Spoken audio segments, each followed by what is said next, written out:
Another interesting story coming to light now. Thieves who had stolen vials of Covishield and Covaxin from a hospital in Haryana returned less than half of the vaccines 12 hours later.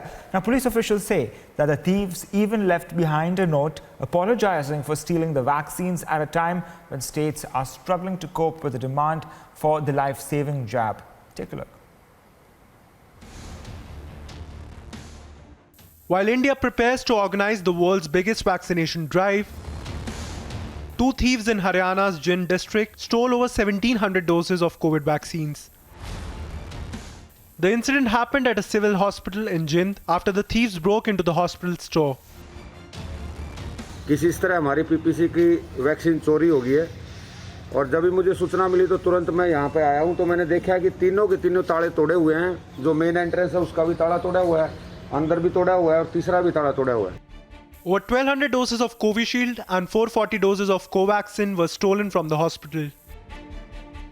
A case under Section 457 and 380 of the IPC was registered against unknown persons.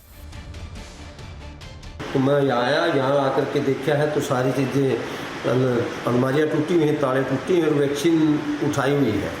तो vaccine के लिए जो हमारी vaccine के in charge थे वेंजी को उसको बुलाया तो पता लगा है कि 1270 के करीब कोविशील्ड की वैक्सीन और 440 कोवैक्सीन की चोरी हुई है और अंदर अलमारी से कुछ महत्वपूर्ण इंक्वायरी से संबंधित फाइलें चोरी हुई है।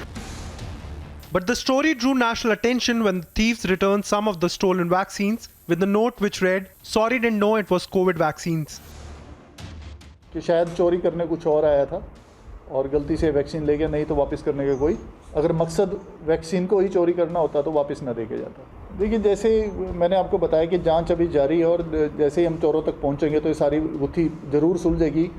इसमें कोई दो राय नहीं है कि उनका कुछ ना कुछ तो मोटिव रहा है और मोटिव वैक्सीन नहीं था यह कहना इसलिए उचित होगा क्योंकि उन्होंने जो वैक्सीन थी वो वापस रिटर्न भी कर दी।